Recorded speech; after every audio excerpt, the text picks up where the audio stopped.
Intelligent design, do you know what it is?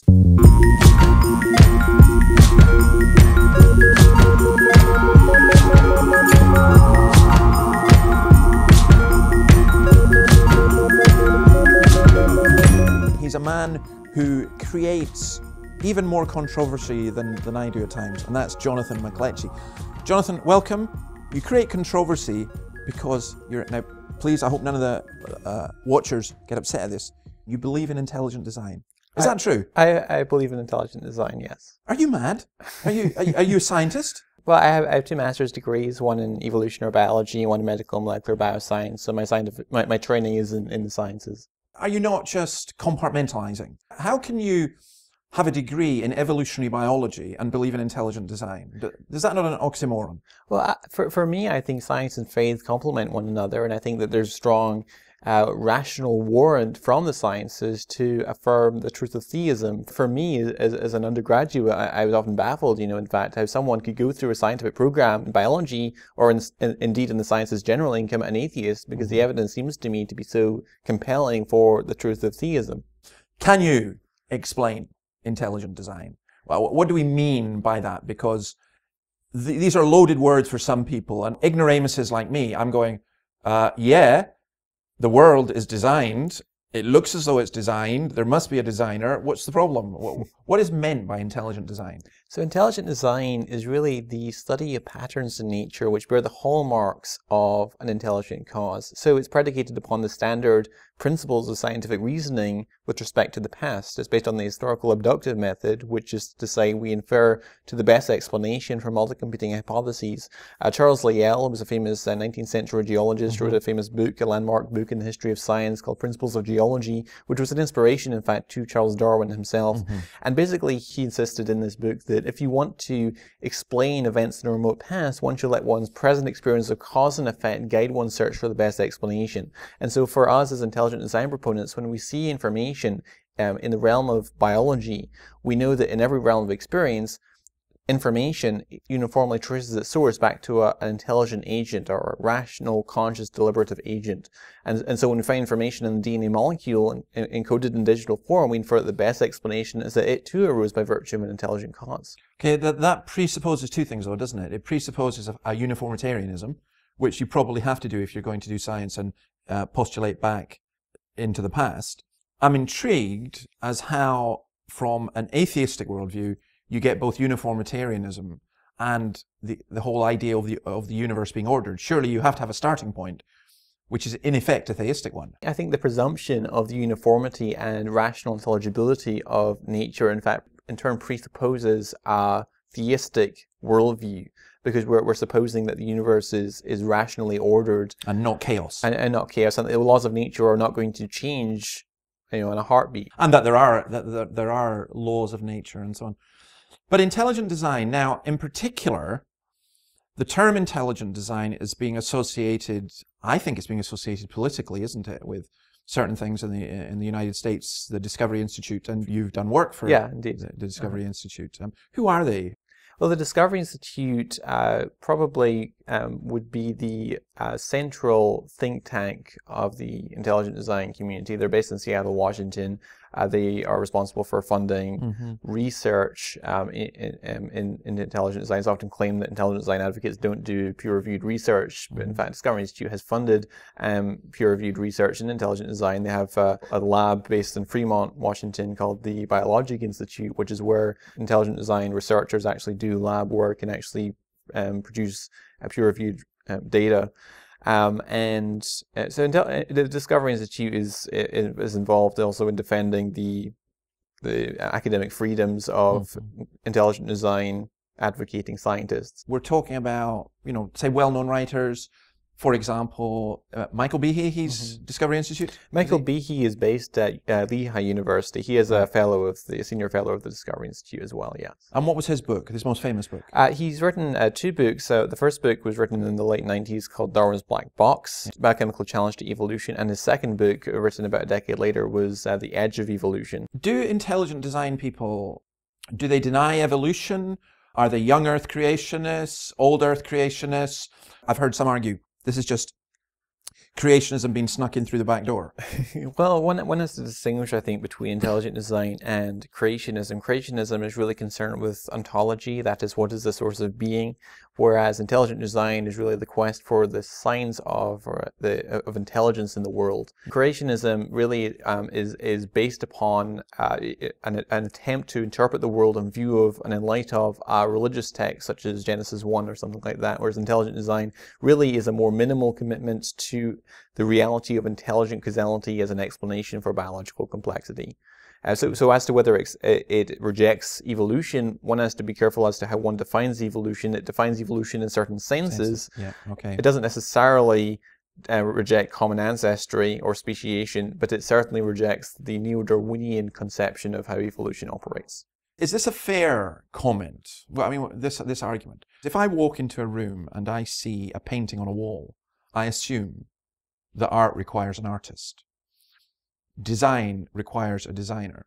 And therefore, what we see in the creation in terms of design is a very strong pointer towards a creator. In your view, is that a fair argument? Yeah, when we look at a painting, there's a point of discrimination between what's design and what's not design. A painting conveys what design proponents would call specified complexity. Right. And specified complexity is where you have a pattern which is not only improbable. The paint just didn't fall over. Yeah, exactly. Yeah, exactly. That's so improbable that it didn't happen. But it also must conform to some specified pattern. The way that the paint is arranged on the canvas, for example, gives you a picture which conforms to some independently given pattern.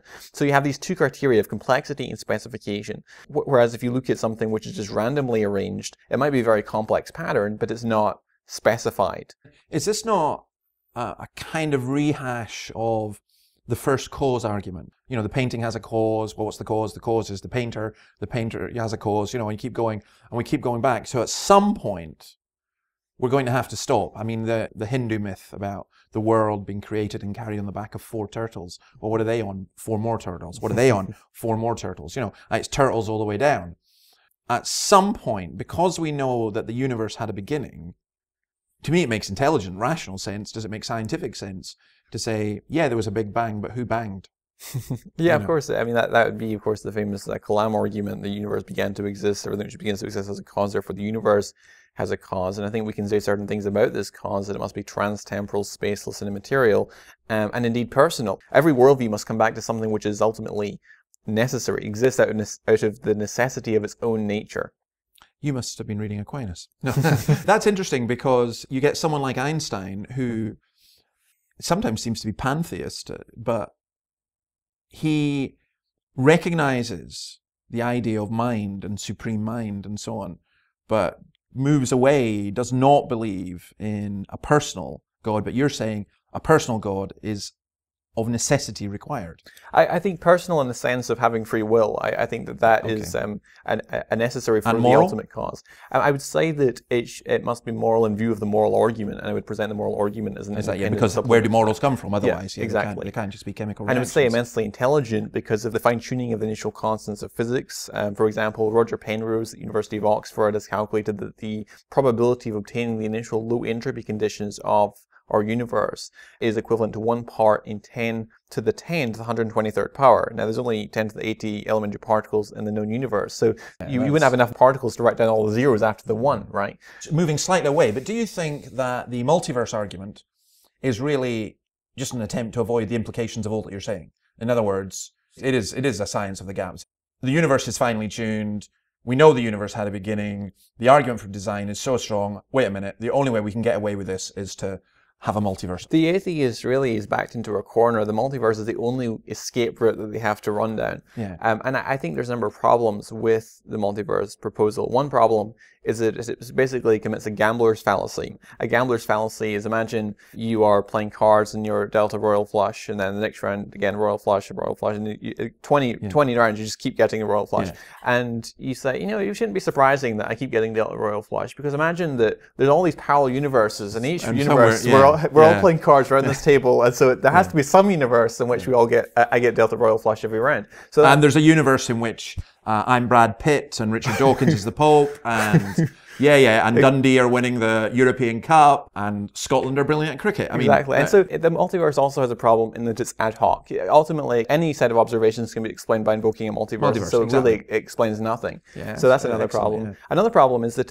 it runs into what's called the Boltzmann brain paradox.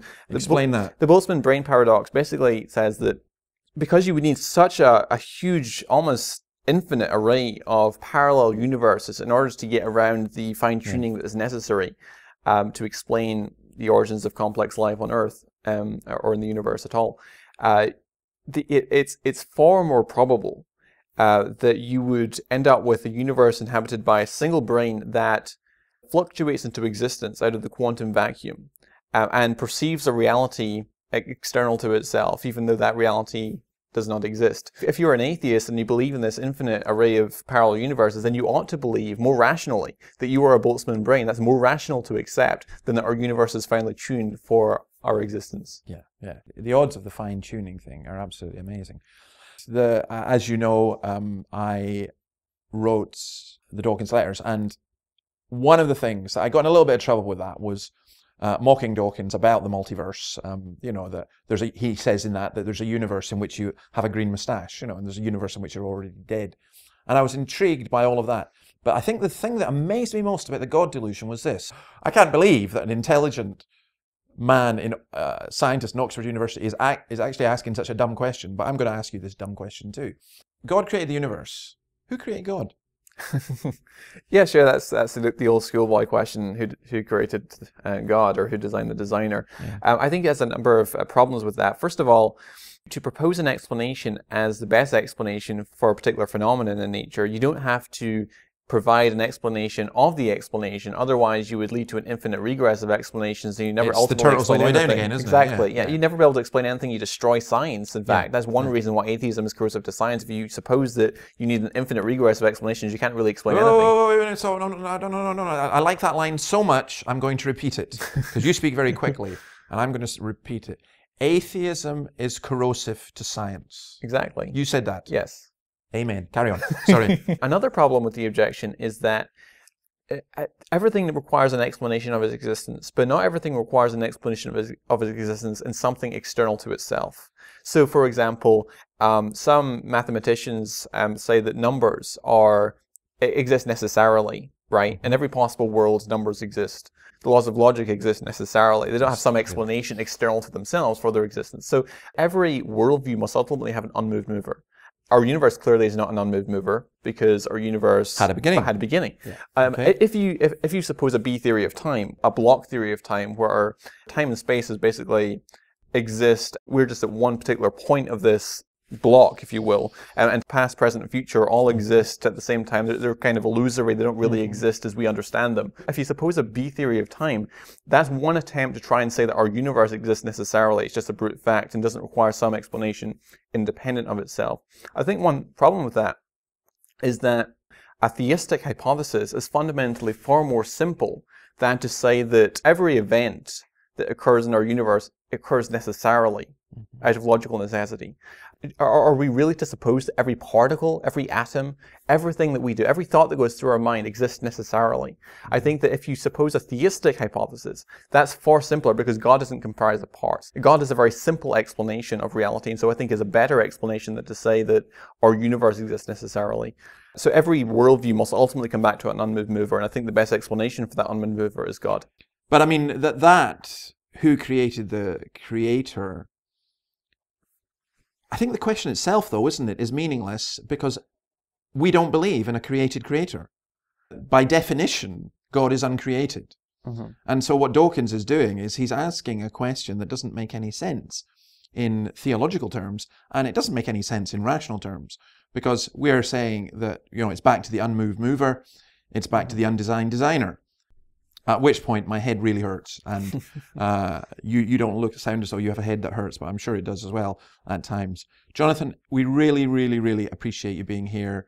Appreciate the work that you do, and I think there will be a lot of Christians will have questions about intelligent design and stuff as well. So we can get hold of your work. You write. How do we get hold of you? Sure, I write at a number of different websites. I write at crossexamined.org and the ChristianApologeticsAlliance.com. I write at Evolution News and Views. That's the blog of Discovery Institute. I'm also involved in Islam topics, so I write at answeringmuslims.com. These are the sort of websites that you could get hold of me on. Great. And we will get you writing on the Solas magazine, and also you appear on Unbelievable every now and then. So I enjoy listening to you. It's good to have a fellow presenter. Jonathan, thank you very much. Thank you. God bless. We're part of a culture that really loves to hate us. Every chance they get, they attempt to isolate and debate us. It's not that they don't like us, it's just they don't like God in us. It's common knowledge, and oddly enough, it makes a lot of sense to a lot of us. We completely understand because we used to occupy the same space and lived in a similar type state until we tasted of God's grace. So we continue loving this world that so easily rejects us and passionately press past the lack of their cultural acceptance. And as if there weren't enough problems for us gaining influence, we keep fighting over the issue of what's too worldly of a Christian to make a difference. So no matter how you paint it, or politically campaign it, whether you water it down and drain it, it's really all the same, ain't it? It's the same frustration, same constant segregation. Christians living like aliens trying to relate with citizens of a different nation. What always makes for a better presentation than bark and bite is a proper understanding of living life filled with salt and light. So we walk this fine line of walking in light of God's kindness and live with a sense of worldliness without the fear of compromising. Loving God and neighbor until Christ comes to split the sky, or die in a society hailing Jesus as Messiah.